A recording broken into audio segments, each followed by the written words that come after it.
Throw-ins, corners, yellow cards. Previously very boring. Now almost too exciting. Thanks to same-game multi-bets from Paddy Power. Same-game multis allow you to combine multiple selections into one game. Easy. Available on all UK and top European leagues. T's and C's apply. Hi there, welcome along to the Racing Post Weekend Football Postcast. I'm Bruce Millington, and joining me to look ahead to an action-packed weekend are the mighty Mark Langdon. We've got a very, very lively debutant from the sports desk, a man who is making a big impression, Liam Flynn. Welcome along, Liam.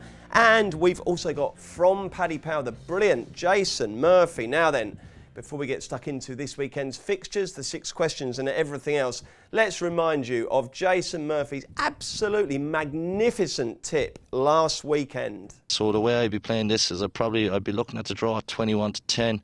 Pickford, I don't rate him as a keeper. I know your perception might be different after the World Cup, but he's made 5 errors leading the goals in 69 Premier League games. So if you look at Simon Mignolet, who's played 245 games in Premier League, he's made 18 errors. You do the maths, and that's coming out at 7.24% errors, more or less identical at these boys. That's the level Pickford, in my eyes, is at. And I think Ruben Neves got 6 goals from outside the box in Championship last season. So I know Pickford made that save against Colombia, an unbelievable save, but I think Ruben Neves, when it's priced up to score from outside the box, if there was 14 or 16 to 1 going on that, I think it's worth a bet as well. It was a great shout, Mark, that, wasn't it? Yeah. Absolutely magnificent. Really, as soon as he lined it up, it was a bit like that Trippier one that Dan Childs put up. You kind of fancied it as soon as he measured it. Come on then, Jason, how much did you win on that inspired tip? I'm going to keep the tips to myself in future because price was cut when it came out, but Ruben Neves, he was quality last year and he's going to be great to watch in the Premier League now this year. Well done, mate. Fantastic. Right then, 6 questions, 2 each, and then the one you wish you'd been asked. Mark Langdon, how serious is the De Bruyne injury to Man City's chances of retaining the title? It's a minor issue. I think if you'd sort of gone, 8-13 City maybe before the game, you'd probably go into about 4-6. But, let's not get the violins out for Man City just yet. They've got Bernardo Silva, Gundogan, David Silva can play in there, Phil Foden as well. They've still got all the width with Sane and Mahrez as well, with Sterling. You can play 2 up front if you need to with Aguero and Jesus. So, yeah, it's an issue. And I suppose if he doesn't come back, that could be, even if he say he's out for 2 months, but he doesn't come back to the De Bruyne level for another 2 months after that, we don't know, then it could be more significant. But, I've got it down as a minor issue at the moment. OK, Liam, how different, having watched Liverpool demolish West Ham last week, how different do you think Liverpool will be this season? Slightly better, much better? What do you think the new signings have brought? I think the key difference between Liverpool this season and last season is Naby Keita for me. I think he adds a different dimension to that midfield. He's your typical box-to-box midfielder. He was looking pretty good at breaking down the attacks and breaking down opposition attacks and restarting them. I also think, obviously, Alisson will make a difference. He wasn't really tested in the opening game, so we haven't seen much of him yet. But I think they could definitely step up from last season, which is impressive because I thought they were one of the best teams in the Premier League last campaign. Where have you got them finishing this season, Liam? I think second. I think City probably have too much in terms of squad depth. I'd like to say that they could challenge for the title, but I think second sounds about right. OK, Jason, one for you. Why have Manchester United drifted so drastically for the title? They were 8-1, 7-8-1 before a ball was kicked. They won their first game. They're now up to 14-16-1. What's going on? Yeah, it's hard to figure out really. When we opened the book there at the end of last season, we had United 6-1. They were 10-1 before they played Leicester, and like you said, they're out to 14s now. Again, I don't understand why everyone is so down on United. You look at Atletico Madrid there last night, they get serious credit for being a defensive team now, albeit to do it better than anyone else. But United approach it, they're an offensive team, that's fair enough. But Mourinho does get results at the end of the day. And if United went any bigger, I think they'd be worth a little squeak. Mark, which team have you adjusted your expectations for the most after last week's round of Premier League games? None, really. I mean, I don't think you can after one round of matches. I think it'd be crazy to go too far on anybody. I suppose maybe I wanted to see what Arsenal were like, and I mean it could have been Arsene Wenger in that dugout for the first half. I thought they improved a bit in the second half, or was that just City getting worse? I'm not sure, but yeah, if you kind of didn't know that Arsene Wenger had left and Unai Emery had come in, and you just watched that first half, it just felt exactly the same. And I think you were hoping, from like the neutral point of view, to just see a really different Arsenal, and I didn't really see that. So they were the team probably, I think, with most variance in them. You know, were they going to suddenly improve loads for getting rid of this dinosaur of a coach that they had, and somebody that was going to analyse the opposition and all of this, and they played exactly the same to me. So they're a team that maybe I've kind of got them where I want to now, and I wasn't sure before the season started. So they're just going to finish sixth, I think so, yeah. Okay. Liam, who wins the championship? I actually really like the look of Leeds. I know it's still very early days, and after 2 games, you can't tell a lot. But I think Bielsa's a quality coach, and they've had 2 very good results against strong opposition in Stoke and Derby. I really fancy them this season. Has the money come for Leeds, Jason? Yeah, absolutely. It's been coming for a couple of weeks, and even more so after their opening to the season. We quite like to look at Brentford here ourselves. I think there's a lot to be said for consistency in the championship. All right, Bielsa has come in and more or less the same players. He's worked a bit of magic, but I think Brentford are worth a look as well. Okay. And your other question, Jason, is this: is Celtic's period of domination in Scotland coming to an end? I think it's never good for any sport or any league when one team dominates forever and ever. So I think it's good for Scottish football, and the profile that Gerrard has brought to the club it'll definitely generate a bit of interest there. But still, I think Celtic, given the manager they have and the quality of players they still have, should sort themselves out and win the league again this year. Righty ho, Mark. Which one do you want? I take the Manchester United one as to why they've drifted. I think this all comes down to the simple fact that many people had them down as the 5th or 6th best team last season, depending on sort of what your expected goals rating model sort of had them in for. And it's a continuation of that. They drifted against Leicester. So again, the market was against them. They didn't play particularly well. I wasn't one of those that kind of joined in the criticism. I think the reason that they played defensively was a consequence of the early goal. I mean, it made sense really, to sit back. So I'm not necessarily even more against them after what they did against Leicester. I was one of those that was against them sort of pre-season. Are they any better than, say, Tottenham or Chelsea? I don't think that they are. So that's the reason they're the price that they are. Righty ho, Liam. I'll take the De Bruyne one. I'm actually going to be, I've got quite a strong viewpoint on this, and I agree with Mark completely. I think it's completely overhyped, his injury. I don't think it will affect or impact City as much as perhaps the odds have suggested. And I think, having seen Bernardo Silva play against Arsenal on Sunday, he was probably my standout player for City, and I think he's the perfect like-for-like replacement, and I don't think they're going to struggle with. I love him, don't you, Bernardo? He's a great player. He doesn't give the ball away, fantastic touch, looks up. He's really good, isn't he? Excellent. Well done, Liam. You're off and running, mate. Very good debut. We like this so far. And Jason, which question do you want to answer? Yeah, the De Bruyne one, I differ my view slightly from the boys. Bernardo Silva absolutely looks like quality, but at the same time, we're still talking about what should have been the player of the year from last season. If you look at the big games, like the likes of Huddersfield, for example, Bernardo Silva, you're not going to miss De Bruyne there. But when it comes to the games against the big 6, like he scored the first goal there against Chelsea in a big away win last season, first goal at home to Arsenal. They're worth looking up. They're quality goals in big games, and I think when it comes to the games against the top 6 and the Champions League, which is what Man City will be looking at this season, I think De Bruyne is going to be a lost there. So he does need to get back sooner rather than later and get up to speed sooner rather than later. Good stuff. I think they've got a fairly easy run of fixtures in the first part, haven't they? So, OK, thank you very much, chaps. That's great. Let's get stuck into the weekend action. We will start with the early Saturday game. It kicks off at 12:30. It's Cardiff versus Newcastle. How are you betting on this one, Jason? Yeah, so we have Cardiff 21-10. You can get Newcastle 7-5 and the draw 2-1. Tricky old test. Liam, you're the debutant. Kick us off with a debut winning tip. I think this one could actually end in a draw. Both can pick up their first point of the season in this match. Neil Warnock is going to make his team difficult to beat this season. That's the only way Cardiff are going to have a chance of staying up, and home form is going to be crucial to that. They had the joint best defensive record in the Championship last season with Wolves. I know it's a Championship, it's a step up to the Premier League, but Newcastle, I think they were one of the disappointments of the opening weekend for me, because I think Tottenham's defensive vulnerability was there and they didn't capitalise on that.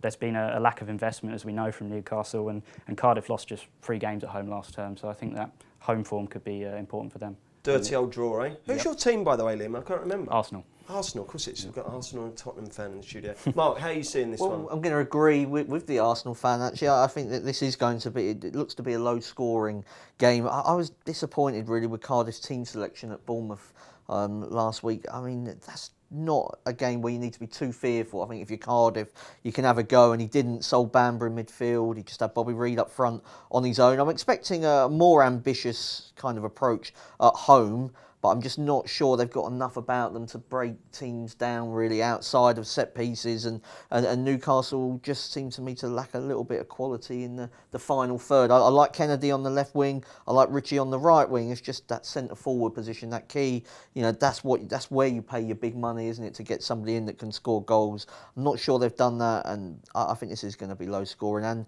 I also feel that both teams maybe wouldn't be that disappointed with a draw and getting off and running. So 2 votes for the draw. Jason, what do you reckon? Yeah, I agree, similar to the boys there. Cardiff, as expected, against Bournemouth, only one shot on target, 37% possession. Only chances they got were from set pieces. They were tenacious, but definitely lacking quality. Newcastle, I thought, were a bit unlucky against Spurs. They hit the post, hit the crossbar. It's an awful touch from Kennedy that stops him getting a great chance to equalise as well. Rafa left 4 of the new signings on the bench, and I don't think Rondon is the answer to the goals that they need. The one positive from the transfer window that I don't think has been mentioned is the fact Newcastle held on to Lascelles at the back. If you look at his record last season for them, he only missed 5 games just coming up to Christmas, but in those 5 games Newcastle conceded 12 goals. That was an average of 2.4 goals per game, whereas when he was in the side they only conceded 1.06 goals. The points per game difference was only 0.2 of a point when he was missing, but it went up to 1.33 when he was there. I think he's a quality defender, and he's a big player for them. So looking at it, I think, a draw is probably the way to play this. But if you're like your goal scorers, Lascelles, there's 28-1 first goal scorer out there, 12-1 anytime. He gets 2 or 3 goals a year, so why not get it this weekend?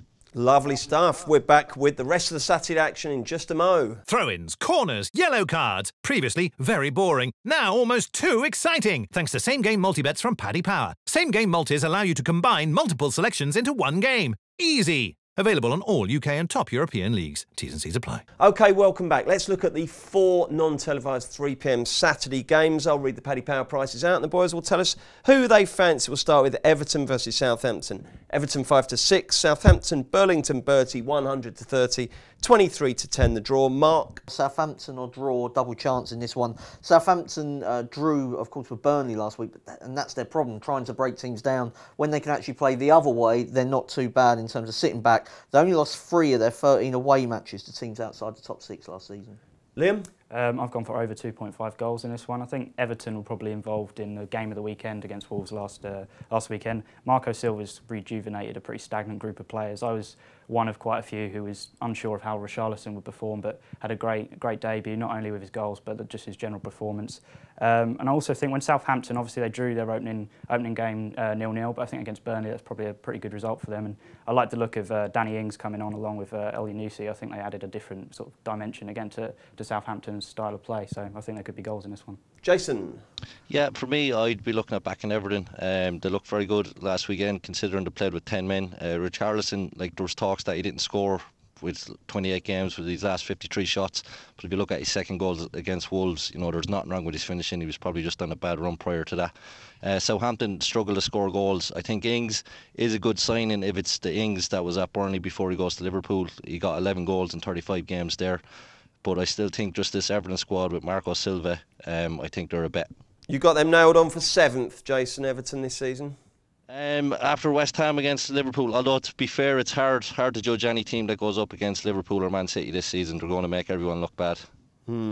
Yeah, I just didn't think much of Noble and Wilshere in the middle there. Leicester versus Wolves. Leicester evens. Wolves 13-5, 23-10 the draw. Liam? It's odds on, but I think both teams to score. I actually think it's a pretty good price, to be honest. Wolves 82 goals again. It was in the Championship, but 82 goals last term. They look a better attacking side this year. Leicester had the most goals outside of the top 6 last season. 2 of the most entertaining teams in the Premier League at the moment, I think. So. Yeah, it should be a good one. Jason, who do you like here? Again, I'll be looking at the goals market. I'll be going over 2.5 goals. It clicked in over half the games for both sides last season. I know Wolves were in the Championship, but over half the games, if it's odds against 11-10, I'd be backing it. I thought Neves was very good last week. He won the ball back 6 times too, so it's not just going forward. This lad is a serious player, and Tom Maddison looked good for Leicester as well, and it'll be one to watch going forward, but definitely over 2.5 goals. Maestro? Both teams to score. It happened 24 times in Leicester's Premier League games last season. They were the best team to back in both teams to score. And Wolves, I like what they're doing going forward. The one defensively was, I think, the slight question mark where they hadn't really massively improved their team. And people did say, can these defenders do it again in the Premier League? And they were found wanting a little bit against Everton. So goals at both ends. Excellent. 3 votes for both teams to score. Paddy Power 5-6. There might be better out there. Just have a look. Next game, Tottenham versus Fulham. Tottenham 2-9. It's 9-2 the draw. It's 10-1 Fulham. Jason, can Fulham cause a shock at Wembley? Absolutely they can. I thought they were unlucky against Palace. They should have had a penalty when it goal down. Hennessy unusually did well in goal for Palace too. I thought Spurs were lucky to get the win last week against Newcastle. They started 5 that started played in the World Cup semi-finals, and they brought on Dembele off the bench. I think that's going to cost them in the long run in the season. There's going to be definitely a World Cup hangover there. So I think Fulham +1 is 11-4 in the handicap, but I think Fulham draw no bet 7-1 is the way I'd be looking at this. It's a big price. Yeah, I really liked Fulham last week. I must say, I thought they were excellent. Seri in midfield alongside Kearney was terrific. Mark, what do you think of this one? I think Fulham are too big to just win the game. I think there's a negativity around Tottenham with a new stadium. Home advantage maybe won't be worth that much. I'm not expecting a great atmosphere. The fans were unhappy going there last year. Now knowing that they could be there for another half a season or whatever, there's a bit of doom and gloom around the place. And if Fulham start well in the game, then that they can sort of pounce on any frustration going, and they're a good team, and I agree that Spurs were a little bit lucky against Newcastle. Yeah, I think Tottenham need to stop with all this silly goal celebration nonsense with fingers over their eyes and all that nonsense. It started a craze, bro. So can you do it? Do you know, I haven't tried. I did have a look at, funny enough, I did have a look the other day and I thought, I'm not even going to try that. That might break my wrist. Can you do it? I can't do it. Is it that? No. No. What do you do? No. No, I can't. In answer to your question. Actually, I think you've done a worse job than Alan Brazil with attempts to do it earlier this week.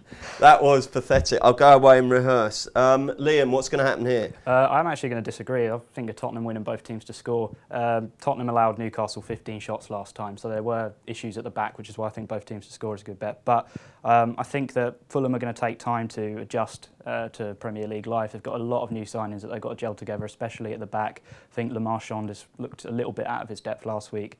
Fulham are dangerous down the flank. I think there's going to be goals, but I think Tottenham should edge it. OK, next up we've got West Ham versus Bournemouth. It's 11-10 West Ham, 12-5 the draw, 12-5 Bournemouth. Mark? Well, I had West Ham finishing comfortably ahead of Bournemouth, 1 week ago. So I don't think you can change your mind after West Ham are tonked at Liverpool, which I think most teams will, and Bournemouth beat Cardiff at home, and most teams will. So just going over a longer term here, I think West Ham are a better team than Bournemouth. If I think the 11-10's value at home. Liam? I've gone for a draw and both teams to score. I think both teams to score has landed in 5 of the last 6 meetings between these two sides. Felipe Anderson looked a standout player for West Ham last week, and like Mark said, you can't really judge their performance against Liverpool. Bournemouth are disciplined under Eddie Howe though. They'll use width well. I think Fraser could have a good season, so I think they could get a point. Lovely. And Jason? Yeah, I think West Ham in the long term will be the better team with the better manager and the better squad. But just because of the second week of the season, I think Bournemouth went off 9-4 last year. So like if they're 12-5 now, I don't think they should have regressed. I think draw no bet 6-4 Bournemouth is a good bet. Fraser scored last season too in this match and scored last weekend too. So if you're looking for a goal scorer bet, it might be worth a look. OK, and at 5:30 live on BT Sport, we've got the game of the weekend. It's Chelsea versus Arsenal. Chelsea favs here. To what extent, Jason? Yeah, they went off 8-11 last season as well. I think they were very well, they were better last week than they were against City, but like we've said several times already, any team going up against City and Liverpool is going to look bad. I think it'll be interesting to see who he plays up front. I think he could go with Hazard at front of the three. Hazard, Pedro and Willian would be a quality front three against anyone. But I'd be waiting on team news just to see that. And also Arsenal, again, look, against City, it's hard to judge them. I think Aubameyang, if he starts up front on his own, is a bet, but if Aubameyang and Lacazette start together, Aubameyang gets pushed out wide. So I think Chelsea probably are a bet at 8 to 11, and first goal scorer I'd be looking at maybe Pedro at 15 to 2. Got a goal last weekend. He does chip in with his fair share. I know he only got 4 goals last season, but half his appearances were off the bench. But when he does play, he chips in with about 18% of the goals. So I think Pedro first goal scorer. Okay, so it's 8 to 11 Chelsea, it's 11 to 4 the draw, 130 Arsenal. Mark, what are you expect? First of all, let me ask you this: what's the difference in Chelsea this season? How's that 4-3-3 compared to the 3-4-3 manifesting itself? Well, I mean, it's difficult to say after one game because it's only Huddersfield, but I think that what we're going to see is just a more expressive and expansive Chelsea, because it's not just the 3 that they play quite high up. I mean, Jason mentioned Pedro. I think if you watch Napoli last season, the right winger Callejón just used to make direct runs from that flank into the box. So I think if it's Morata, if it's Hazard's up front, he'll have more support. And N'Golo Kante, it's funny that he scored because when Sarri was at Napoli, Alan was a defensive midfielder who he turned into more of a box-to-box kind of guy, and maybe he'll do the same with Kante. I think there'll be a more pleasing on the eye team with Jorginho.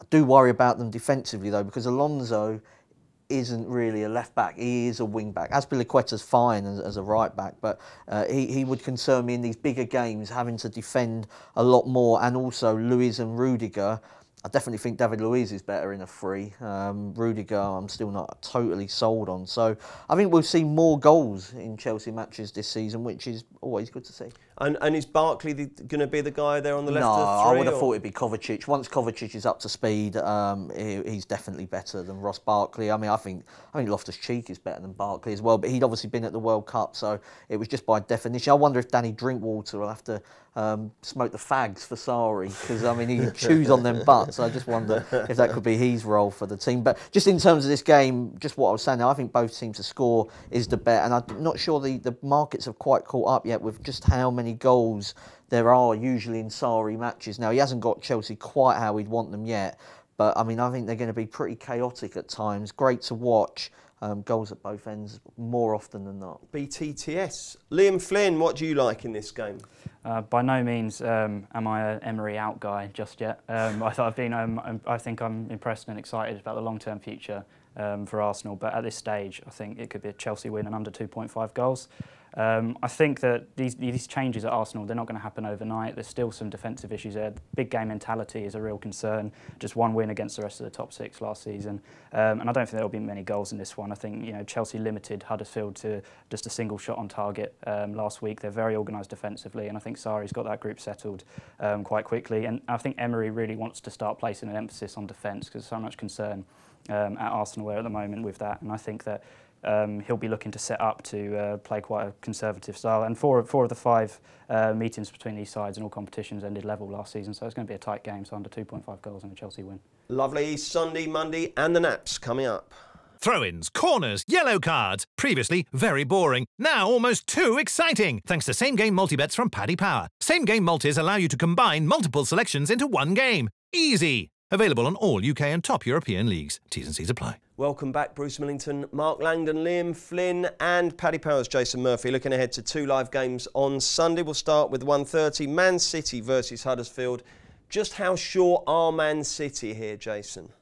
Yeah, 1-12, draw 9-1, and Huddersfield 25-1. Liam, what are you going to do here by way of a bet? It's difficult to find value in this one, but I think a correct score, Man City to win 3-0. Huddersfield looked so out of their depth against Chelsea. They were actually, I think, the only team to go to Man City and stop them from scoring last season, but I can't see that happening again. They netted just 3 goals in their last 10 league matches last season. City were comfortable winners against Arsenal. They hadn't even hit their maximum, bringing such quality players off the bench. Another bet might be Sterling 5-1, I think, to score first in the game.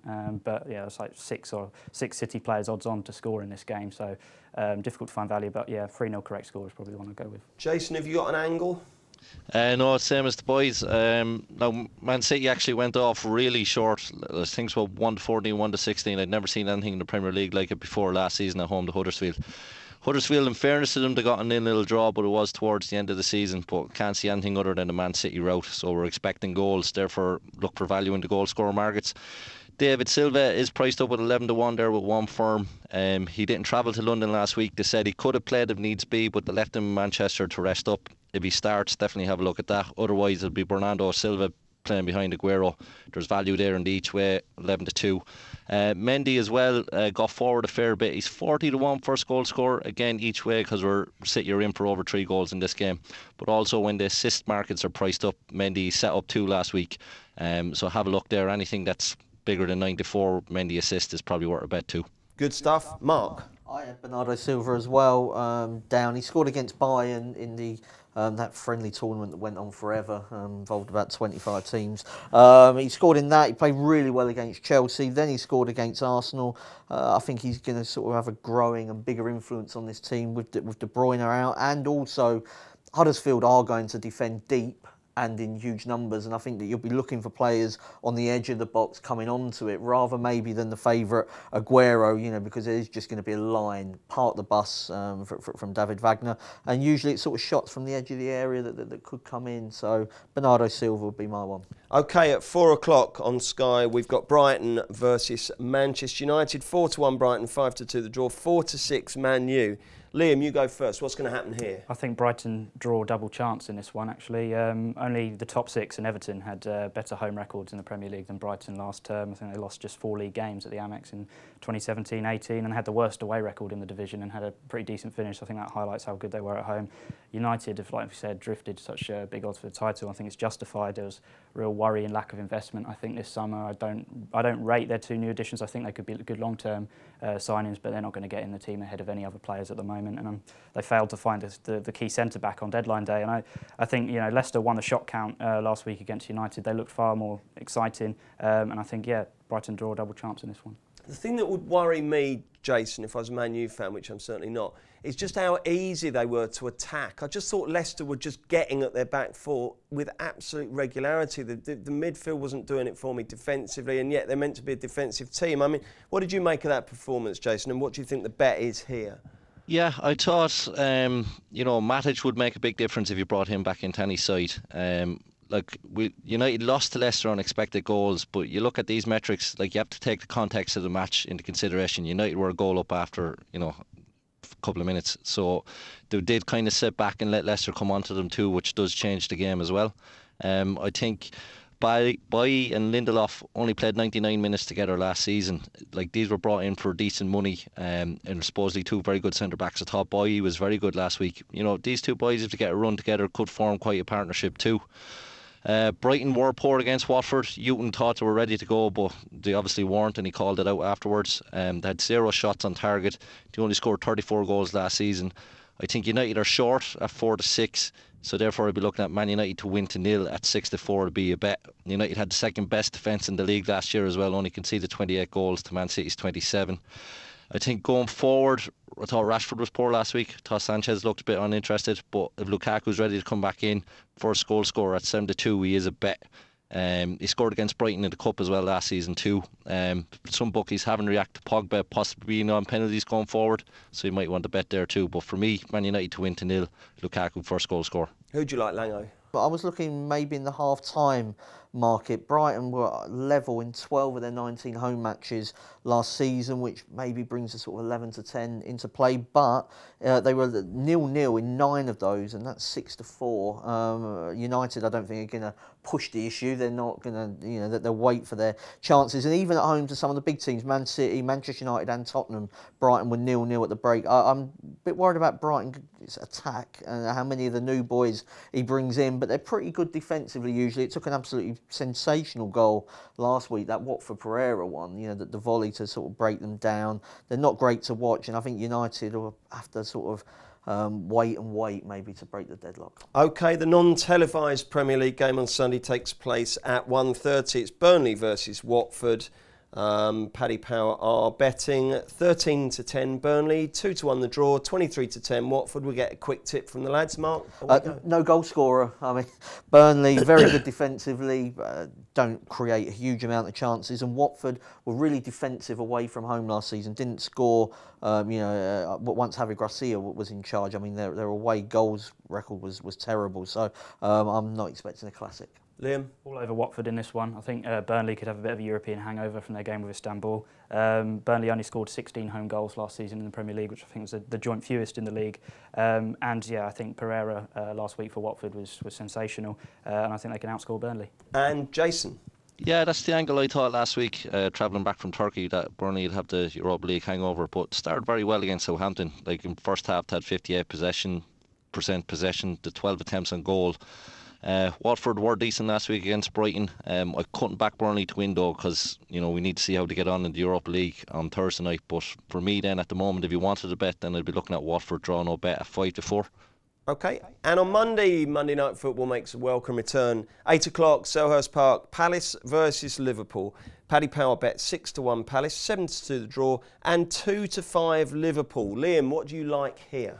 I like the look of over 3.5 goals in this game. I think Liverpool possibly could look like they could edge this one, but Palace had more shots on target than any other side in the opening weekend of the Premier League. They were the only Premier League team to hit double figures in that statistic.